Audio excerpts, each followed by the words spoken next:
మహబూబాబాద్ జిల్లాలో ఓ ఇల్లాలు మొగుడినే చంపాలనుకుంది. మొగుడిపై ప్రేమ తగ్గిందో, ప్రియుడిపై మోజు పెరిగిందో కానీ కట్టుకున్నోడిని కడతీర్చాలన్న ఆలోచన దాకా వెళ్ళింది. అందుకు రకరకాల కన్నింగ్ ఐడియాలను చాలా పగడ్బందీగా రచించింది ఆ ఇల్లాలు.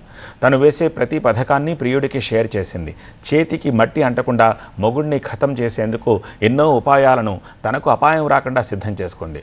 ఒక్కొక్క ఐడియాను ప్రియుడికి షేర్ చేస్తూ ఏది బెస్టో అది సెలెక్ట్ చేసి భర్త చావుకు ముహూర్తం ఫిక్స్ చేసింది. ఇక చంపడమే తరువాయి.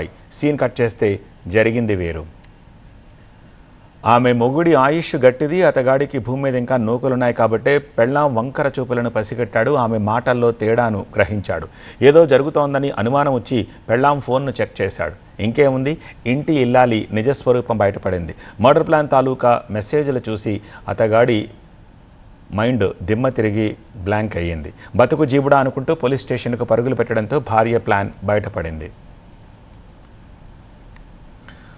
మహబూబాబాద్ జిల్లా డోర్నకల్ మండలము చిలుకోడు గ్రామానికి చెందిన గాది రాజేశ్వరరావుకు సూర్యాపేట జిల్లా రాఘవపురం చెందిన మహిళతో 2016లో వివాహం జరిగింది.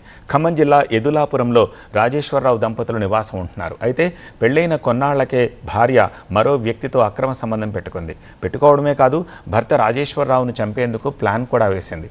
అయితే భార్య అక్రమ సంబంధం తెలుసుకున్న రాజేశ్వరరావు ఆమె ప్రియుడిపై రెక్కీ చేశాడు. భార్య మొబైల్ ఫోన్ చెక్ చేశాడు. అందులో ఉన్న మెసేజ్లు చూసి షాక్ అయ్యాడు. తన భర్తను యాక్సిడెంట్ చేసి చంపేయాలని, ఇంట్లో చంపొద్దని వాట్సాప్, ఇన్స్టాగ్రామ్లో ప్రియుడు సైదులకు సూచించింది.